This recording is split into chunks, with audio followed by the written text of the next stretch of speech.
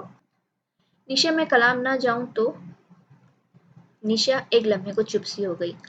پری، وہ کچھ دیر بعد بولی، وہ ایک اچھا انسان ہے، تم اس کے ساتھ انکمفرٹیبل فیل نہیں کرو گی، بلیو می پری۔ نہیں نیشا، سیف نے منع کیا ہے۔ What the hell! اس کا پارا ہائی ہو گیا تھا۔ وہ ہوتا کون ہے تمہیں منع کرنے والا؟ میں تو ابھی تک تمہاری منگنی کو قبول نہیں کر سکی۔ تم دونوں ایک دوسرے کے لیے ہو ہی نہیں، لیکن تم نے شاید شادی سے پہلے ہی اس کی غلامی قبول کر لی ہے۔ ٹھیک ہے، فائن، میں یوں ہی تمہارے لیے ہلکان ہوتی ہوں۔ جہنم میں جاؤ تم، جہنم میں جائے سیف، جہنم میں جائے افق ارسلان۔ ایک پرسمردہ مسکراہٹ پریشے کے لبوں پر بکھر گئی۔ میں نے اس کی غلامی نہیں قبول کی، اور سنو، میں نے پروگرام بھی کینسل نہیں کیا، لیکن اگر تم نے میرے نام کے ساتھ افق کا نام پھر لیا تو میں پروگرام کینسل ہی کر دوں گی۔ مزید کچھ کہے بغیر اس نے فون رکھ دیا۔ اسے سیف کے غصے کی پرواہ نہ تھی، کلام سے واپسی کے بعد اس کی شادی ہو ہی جانی تھی، دل نے تبھی مر جانا تھا، اور شاید سیف جیسے انسان کے ساتھ زندگی کی شروعات کرنے کے بعد اسے کسی کی بھی پرواہ نہ رہے، نہ دکھ کی نہ خوشی کی، شاید تب وہ بے حس ہو جائے۔ مگر اس بے حسی کے دور کا آغاز سے قبل صرف 8 دن وہ زندگی کے ساتھ گزارنا چاہتی تھی۔ تیسری چوٹی، اتوار 24 جولائی 2005۔ پاپا کی ڈھیر ساری دعائیں لے کر وہ گھر کے گیٹ سے باہر ٹور کمپنی کے بس میں آ گئی۔ ان کا کنڈکٹر کم ڈرائیور ظفر اس کا سامان لوڈ کر کے ڈرائیونگ سیٹ پر آ گیا۔ بس میں اسے چار انجان چہرے دکھائی دیے تھے۔ وہ ایک نسبتاً پچھلی سیٹ پر کھڑکی کی طرف بیٹھ گئی۔ نیشا یا وہ ترک سیاح ابھی تک نہیں آئے تھے۔ کھلے شیشے سے آتی ٹھنڈی ہوا اس کے آنکھوں کو بند کر رہی تھی۔ اس نے شیشہ بند کر دیا اور لیئر میں کٹے سیاہ بالوں کو اونچی پونی ٹیل میں باندھا۔ دفعتاً اسے دوسرے مسافروں کا خیال آیا اور اس نے ایک سرسری نگاہ ان پر ڈالی۔ اس کے بائیں طرف نشستوں کی قطار میں اس کے برابر ایک کم عمر لڑکی بیٹھی تھی۔ عمر بامشکل 20-21 برس ہوگی۔ کندھوں سے اوپر آتے کھلے بال جو ماتھے پر بینگز کی صورت میں کٹے تھے، اور گوری رنگت۔ وہ محبت سے سڑک کے کنارے بھاگتے درختوں کو دیکھ رہی تھی۔ اس نے سفید ٹراؤزر اور گھٹنوں تک کرتا پہن رکھا تھا اور پاؤں میں سینڈل تھے۔ دوسرے مسافروں میں 50-25 سالہ ایک انکل تھے، غالباً کوئی ریٹائر افسر یا کوئی امیر بزنس مین۔ وہ خاصے وجیح تھے اور سب سے اگلی سیٹ پر براجمان تھے۔ ان کے علاوہ ایک جوڑا تھا، بیوی قدرے کرخت اور نکچڑی سی لگتی، البتہ میاں بیوہ سا تھا۔ پریشے کو قیافہ شناسی سے گہری دلچسپی تھی۔ صبح 6 بجے، کوئی وقت ہے جانے کا؟ مجھے سونے بھی نہیں دیا۔ نیشا اس کے مقابل آ کر بیٹھی تو بس جو نیشا کو پک کرنے رکی تھی پھر چل پڑی۔ سو جاؤ، لمبا سفر ہے، اس نے نیشا کی خوابیدہ آنکھیں دیکھ کر کہا۔ ظفر نے اپنا آخری مسافر ایک اعلیٰ درجے سے اٹھایا تھا۔ وہ بس میں داخل ہوا اور پریشے کے توقعات کے برعکس ان دونوں کی جانب آنے بجائے ریٹائر صاحب کے ساتھ والی خالی نشست پر بیٹھ گیا۔ اس نے تو گردن کو جنبش دے کر ان دونوں کی طرف دیکھا تک نہ تھا، چونکہ وہ ان سے کافی آگے بیٹھا ہوا تھا اور وہ بھی بائیں قطار میں، سو وہ اس کا محض دائیں کندھا، بازو اور سر ہی پیچھے سے دیکھ سکتی تھی۔ لائٹ براؤن شرٹ، سفید پینٹ، وہی کل والی سلیو لیس ہلکی سی ٹورسٹ جیکٹ، گردن میں لٹکا مفلر، پاؤں میں جاگرز، وہ بہت اچھا لگ رہا تھا۔ ہاں، آج اس کے سر پر پی کیپ بھی تھی۔ وہ کچھ دیر اسے دیکھتی رہی، پھر نیشا کی طرف سو گئی۔ کوئی 2 گھنٹے بعد اس کی آنکھ کھلی۔ وہ لوگ ابھی تک حالت سفر میں تھے۔ نیشا جاگ چکی تھی۔ اس نے چور نظروں سے افق کو دیکھا۔ وہ اپنے سیل فون کے بٹن سے کھیل رہا تھا۔ سنو پری، تمہیں یہ شخص اچھا نہیں لگا؟ نہیں، اور میں اس کا ذکر بھی نہیں کرنا چاہتی۔ وہ کھڑکی کے باہر دیکھنے لگی۔ مگر میں کرنا چاہتی ہوں، نیشا بضد تھی۔ ٹھیک ہے، پھر جا کر اسی کے پاس بیٹھ جاؤ۔ باقی سارا راستہ خاموشی سے کٹا۔ دن چڑھے بس پشاور کی حدود میں داخل ہوئی۔ سڑکوں پر خاصا رش تھا۔ اپنے جوبن پر چمکتا سورج شہر کو جھلسا رہا تھا۔ کتنی گرمی ہے یہاں، حالانکہ پشاور پہاڑوں پر واقع ہے۔ یار اس سے ٹھنڈا تو اسلام آباد تھا۔ نشا کو اپنا شہر یاد آیا۔ ٹور کمپنی نے پہلے سے ایک مستور درجے کے ہوٹل میں ان کی بکنگ کروا رکھی تھی۔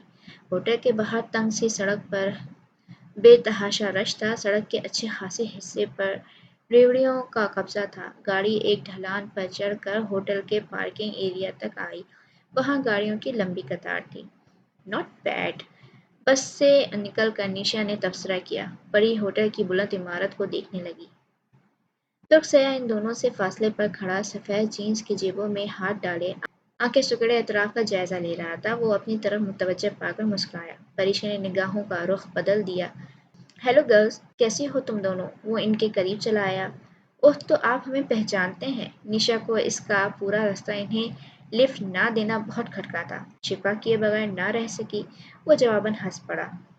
میں نے سوچا صبح صبح نیند سے بے حال ہوتے لوگوں کو نہ جگایا جائے، ذرا کہیں پہنچ جائیں تو آرام سے گپ شپ کرتے رہیں گے۔ وہ مسکراہٹ دبائے سنجیدگی سے بولا۔ پریشا ان دونوں کو چھوڑ کر اس ٹین ایج لڑکی کے پیچھے چلتے ہوئے سیڑھیاں چڑھنے لگی۔ 246 نمبر کمرے میں پہنچ کر ظفر نے چابی اس کے حوالے کی۔ وہ ٹرپل بیڈ روم اس کو نشا اور اس لڑکی کے ساتھ شیئر کرنا تھا۔ اوکے، شام کو ملاقات ہوگی۔ افق ان دونوں سے یہ کہہ کر ساتھ والے کمرے میں چلا گیا۔ میاں بیوی سامنے والے کمرے میں چلے گئے۔ میں ڈاکٹر پریشا جہاں زیب ہوں۔ کمرے میں آ کر اپنے لبوں پر مسکراہٹ سجا کر اس نے اس لڑکی کی طرف ہاتھ بڑھایا۔ میں عرصہ بخاری ہوں۔ ویسے آپ کا نام بہت پیارا ہے پریشا۔ وہ رکی اور تصحیح کر کے بولی، پریشا آپی۔ آپی؟ ان دونوں نے بیڈ پر بیٹھتے ہوئے قدرے حیرت سے اسے دیکھا۔ دراصل میں پاکستانی کزنز کو اگر بغیر آپی باجی کہے بلاؤں تو وہ انگریز کہہ کر ٹوکتی ہیں، سو میں نے یہ نتیجہ نکالا ہے کہ کسی پاکستانی لڑکی کو آپی یا باجی کہے بغیر نہیں بلانا۔ وہ دونوں ہنس پڑے۔ کھانا انہوں نے ساتھ ہی کھایا۔ تب تک تعارف کا سلسلہ مکمل ہو چکا تھا۔ عرصہ کا تعلق لاہور سے تھا مگر وہ پلی بڑی انگلینڈ میں تھی۔ اردو لکھ اور پڑھ لیتی تھی مگر بولتی بہت مشکل سے تھی۔ اس کے پاس اس کم عمری میں بھی ایک اچھا اپلائنگ ریکارڈ تھا۔ وہ زیادہ تر یورپین اسپیلنگ سر کر چکی تھی۔ اس کے علاوہ تبت میں اس نے شیشا پینگما اور چویو کو سر کیا تھا۔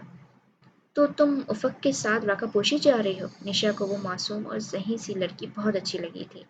ہاں، اس نے سر ہلا دیا۔ راکا پوشی میرے ناول کی سیٹنگ ہے اور میں بتانا بھول گئی میں رائٹر بھی ہوں۔ 2 ناول لکھ چکی ہوں۔ یہ میرا تیسرا ناول ہے۔ اتنی سی عمر میں 2 ناول؟ پریشا کو خوشگوار حیرت ہوئی تھی۔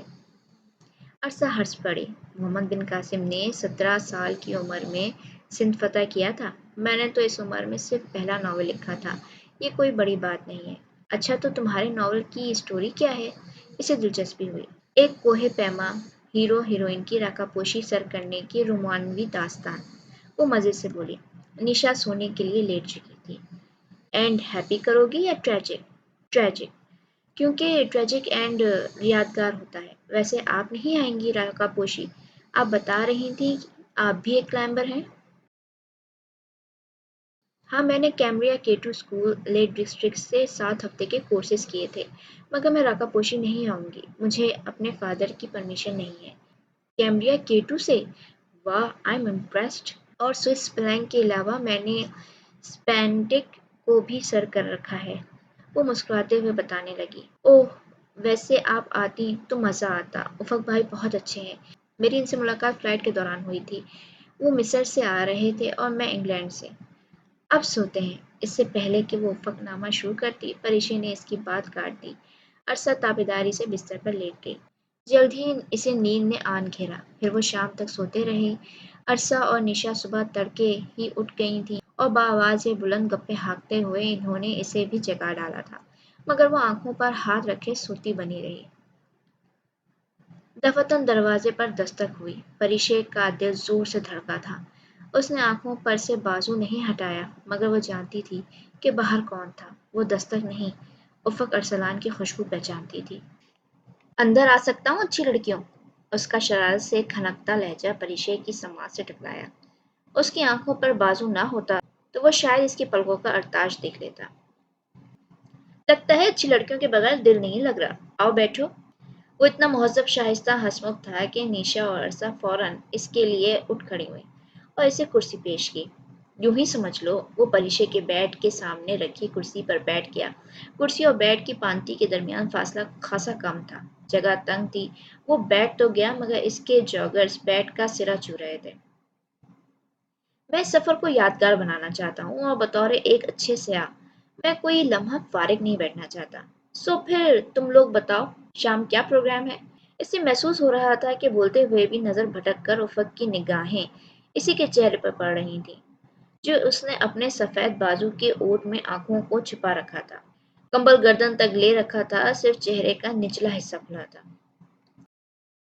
پری اٹھ جائے تو کوئی پروگرام بناتے ہیں۔ تمہاری دوست بہت زیادہ سوتی ہے کیا؟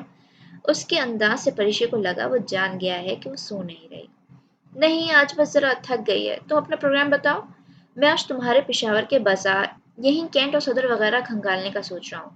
باقی ٹورسٹ اٹریکشن کل دیکھوں گا۔ تو پھر ہم تینوں بھی آپ کے ساتھ چلتے ہیں افق بھائی۔ احمد صاحب اور افتخار فیملی کی مرضی، وہ جہاں بھی جائیں، یا پھر ان سے پوچھ لیں۔ عرصہ متذبذب تھی۔ وہ کپل بہت ریزرو ہیں، وہ یقیناً ہم سے گھلنا ملنا پسند نہیں کریں گے۔ احمد صاحب تو آدھا گھنٹہ ہوا کہیں چلے بھی گئے ہیں، پھر ہم چاروں ساتھ ہی چلتے ہیں۔ مگر وہ ایک لمحے کو رکا، پری کے کان کھڑے ہو گئے۔ مگر کیا؟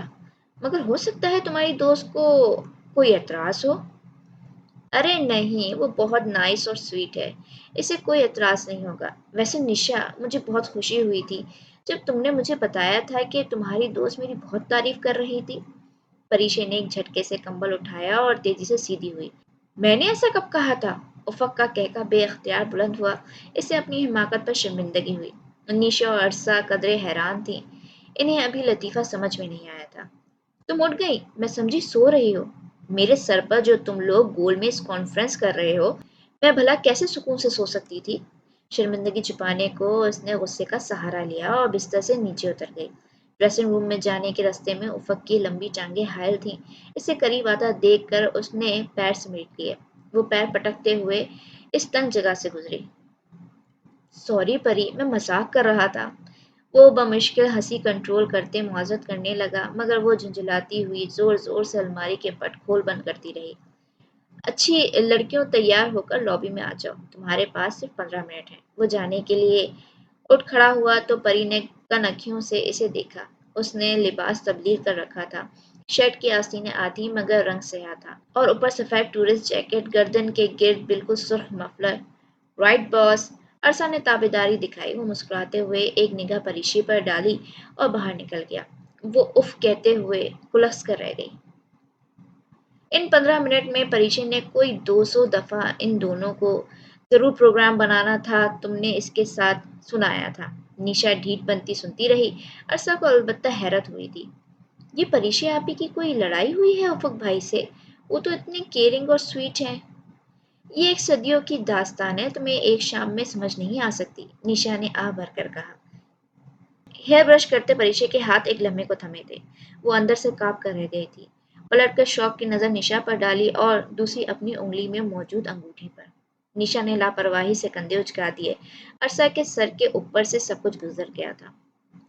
وہ پیر پٹک کر باتھ روم میں چلی گئی۔ نشا کی بات وہ عموماً مانا نہیں کرتی تھی، مگر اب اس کے پاس کوئی دوسرا راستہ نہ تھا۔ نشا اور عرصہ چلی جاتی تو اس نے بھلا کیا قصور کیا تھا جو وہ اکیلی چھوٹے سے کمرے میں بیٹھی رہتی؟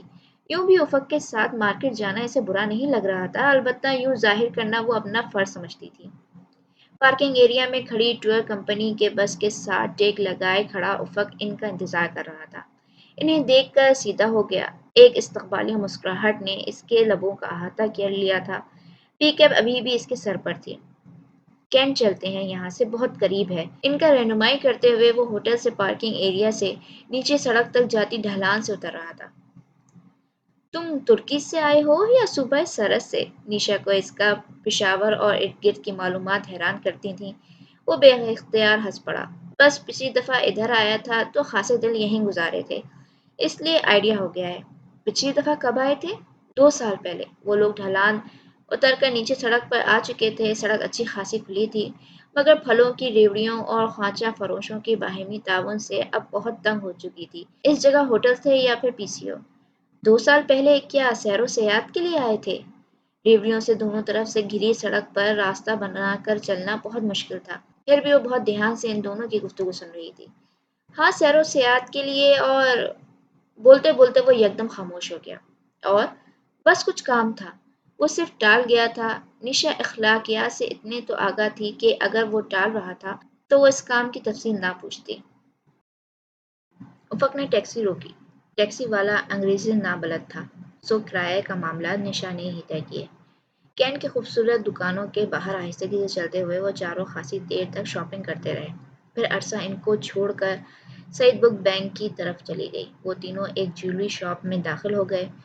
یہ اتفاق ہی تھا کہ جب نشا مختلف ایئر رنگز دیکھ رہی تھی تو اپنی ڈھیلی پونی کو کستے ہوئے پریشے کے بالوں کا جکڑا ربر بینڈ ٹوٹ گیا۔ اس کے بال کسی آبشار کی طرح کمر پر گر گئے۔ نیشا، تمہارے پاس کوئی کیچر ہے؟ اپنے لمبے بال لیئرز میں کٹے بالوں کو سنبھالتی وہ پریشانی سے نیشا سے بولی۔ اپنا خریدتے تمہیں موت پڑتی ہے؟ وہ بہت مصروف تھی، سو کھٹ سے بولی۔ دفع ہو جاؤ۔ وہ بڑبڑاتے ہوئے سامنے شوکیس پر پڑی باسکٹ میں رکھے کیچرز اور پونیاں دیکھنے لگی۔ یہ کیسا ہے؟ اس نے چونک کر سر اٹھایا۔ افق ہاتھ میں ایک کیچر لیے اسے دیکھ رہا تھا۔ اس نے نظریں جھکا کر کیچر کو دیکھا۔ وہ سلور کلر کا تھا۔ اس کے ایک طرف گول بڑا سا فیروزی رنگ کا پتھر، جبکہ دوسری طرف سبز اور نیلا دو رنگا پتھر جڑا تھا۔ اچھا ہے۔ اس نے خوبصورت کیچر لینے کے لیے ہاتھ بڑھایا۔ افق نے وہ اس کے ہاتھ پر رکھنا چاہا، پکڑتے پکڑتے وہ زمین پر گر پڑا۔ وہ گھبرا کر جھکی اور کیچر اٹھا لیا۔ اس کے دو رنگے پھول کے درمیان ضرب لگنے سے ایک ہلکی سی سیدھی لکیر پڑ گئی تھی۔ ٹوٹ تو نہیں گیا؟ وہ پوچھ رہا تھا۔ اس نے نفی میں گردن کو جنبش دی، پھر اسے نظر انداز کر کے سیلز مین سے قیمت پوچھی۔ 250 روپے۔ افق نے پیسے دکاندار کی طرف بڑھائے۔ سوری، یہ میں خود خریدوں گی۔ اس نے دبی آواز میں اسے ٹوکا۔ میں اس لالچ میں تمہیں یہ گفٹ کر رہا ہوں کہ کل تم بھی مجھے کوئی چیز گفٹ کرو گی۔ میں گفٹ نہ لیتی ہوں نہ دیتی ہوں۔ اس نے پرس سے پیسے نکالے۔ مگر میں دیتا بھی ہوں اور لینا بھی پسند کرتا ہوں۔ وہ باضد تھا۔ اسے نظر انداز کرتے ہوئے اس نے پیسے سیلز مین کو تھما دیے۔ خاکی لفافے میں پیک کیا گیا کیچر نکال کر بالوں میں لگایا اور نشا کی طرف آ گئی۔ عرصہ کے آنے اور نشا کی شاپنگ مکمل ہو جانے کے بعد وہ لوگ باہر نکل آئے۔ باہر اندھیرا پھیل رہا تھا۔ شاپس کے اندر اور باہر روشنیاں جگمگانے لگی تھیں۔ اسٹریٹ لائٹ اور سائن بورڈ روشن تھے۔ رات کے کھانے کے لیے تم لوگوں کو پشاور کے بہترین ریسٹورانٹ لے چلوں؟ وہ ان کے دائیں طرف جیب میں ہاتھ ڈالے سامنے دیکھتے ہوئے چل رہا تھا۔ وہ اس کے جانب دیکھنے سے گریز کر رہی تھی۔ پی سی؟ عرصہ نے جھٹ سے پوچھا۔ نہیں، میں بدمزہ باسی اور پھیکے کھانوں سے لطف اندوز نہیں ہوتا۔ میں تمہیں ایک بہترین ریسٹورانٹ لے کر جا رہا ہوں۔ شہر کے تنگ و ترک گلیوں سے ٹیکسی میں گزرتے ہوئے انہیں وہ ایک ایسی تنگ گلی میں لے آیا جہاں بے تحاشا تیسرے درجے کے ریسٹورانٹ بنے ہوئے تھے۔ فضا میں ہر طرف مزے کی خوشبو پھیلی تھی۔ وہ انہیں نمک منڈی لے آیا تھا۔ پریشے کو حیرت ہوئی، وہ اس کے ملک کو اس سے زیادہ جانتا تھا۔ نمک منڈی، نمک والی کڑھائی کھا کر جب وہ لوگ وہاں سے نکلے تو نشا نے بے اختیار پوچھ لیا۔ تم اگر ان جگہوں پر اتنی دفعہ گھوم چکے ہو تو پھر اب کیوں ادھر آئے ہو؟ یہی تو میں کہہ رہی تھی، اچھے بھلے ہم جولائی میں ہی رقا پوشی کلائمبنگ شروع کر دیتے۔ خواہ مخواہ ادھر آنے کی کیا ضرورت تھی؟ پتہ نہیں افق بھائی کو اچانک ان علاقوں کا وزٹ کرنے کا خیال کیوں آ گیا اور مجھے بھی ساتھ گھسیٹ لائے۔ عرصہ بے اختیار بول اٹھی۔ افق نے کوئی جواب نہیں دیا۔ اپنے ہوٹل کے کمرے میں واپس آ کر نشا پھر رتب انسانی تھی۔ میں نے اتنا سویٹ، نائس اور اچھا انسان زندگی میں پہلی دفعہ دیکھا ہے۔ اور نہیں تو کیا، جتنی معلومات ان علاقوں کے متعلق انہیں ہے، میرا خیال ہے وہ ایک بہت کامیاب سفرنامہ نگار بن سکتے ہیں۔ رہنے دو عرصہ۔ وہ جو ٹی وی ٹرالی کے قریب کھڑی بوتل منہ سے لگائے پانی پی رہی تھی، قدرے چڑھ کر بوتل منہ سے ہٹا کر بولی۔ یہ مغربی دنیا کے لوگ ہمارے ملک میں آ کر معلومات اس لیے اکٹھی نہیں کرتے کہ علمی دنیا کو ہمارا سافٹ امیج دکھائیں، بلکہ اگر تم ان لوگوں کے سفر نامے اٹھا کر پڑھو تو تمہیں علم ہو کہ یہ لوگ ہمارے بارے میں کیا کیا زہر اگلتے ہیں۔ ہمیں جاہل، پسماندہ اور غیر ترقی یافتہ کہتے ہیں۔ تمہارے یہ افق ارسلان بھی ترکی جا کر یہی کام کریں گے۔ سفرنامہ لکھ کر عالمی برادری کو یہ بتائیں گے کہ ہمارا ملک کتنا قدامت پرست، غریب اور سہولیات سے نابلد ہے۔ یہاں کتنی گندگی ہے اور بدنظمی ہے، یہ سارے ایک جیسے ہوتے ہیں، پروپیگنڈا کرنے والے۔ بوتل رکھ کر وہ پلٹی تو ساکت رہ گئی۔ افق لب بھیجے دروازے کے بیچ کھڑا تھا، وہ یقیناً ٹیکسی کا کرایہ ادا کر کے انہیں شب بخیر کہنے آیا تھا، اور چونکہ وہ عرصہ کے لیے انگلش میں بات کر رہی تھی تو نہ سن لینے کا تو کوئی سوال ہی پیدا نہیں ہوتا تھا۔ وہ یکدم تیز تیز قدم اٹھاتا راہداری سے واپس پلٹ گیا۔ نشا اور عرصہ نے بھی وسیع سے ایک دوسرے کی طرف دیکھا، اس کی ناراضگی وہ محسوس کر چکی تھیں۔ احساس تو اسے بھی تھا، اندر سے وہ بہت پریشاں اور بے چین بھی تھی، مگر خاموشی سے لیٹ گئی۔ تمہارے پیسے؟ نشا نے اس کی سائڈ ٹیبل پر 250 روپے رکھے تو اس نے تکیہ چہرے سے ہٹایا۔ کون سے پیسے؟ وہ اس جویلری والے نے واپس کیے تھے، کہہ رہا تھا تم نے اسے زائد دے دیے ہیں۔ تم اس وقت عرصہ سے بات کر رہی تھی، میں دینا بھول گئی۔ اس کے انداز میں ہلکی سی خفگی تھی۔ وہ کچھ دیر تو بول ہی نہ سکی۔ کیچر جو اس نے بہت استحقاق سے لگا رکھا تھا، اس کی قیمت ادا اس شخص نے کی تھی جس کی وہ چند منٹ پہلے بے عزتی کر چکی تھی۔ اس کا دل چاہا کہ وہ 250 روپے اسی وقت اس کے منہ پر مار بھی آتی، مگر اس نے احمد صاحب کے ساتھ کمرہ شیئر کیا تھا، اور پھر جو وہ کچھ کر چکی تھی سو اب مجبوری تھی۔ وہ خاموشی سے سونے کے لیے لیٹ گئی۔ پیسے اس نے پرس میں رکھ لیے۔ جتنا وہ اس سے دور بھاگنے کی کوشش کرتی، وہ اتنا ہی اس کے راستے میں آ جاتا تھا۔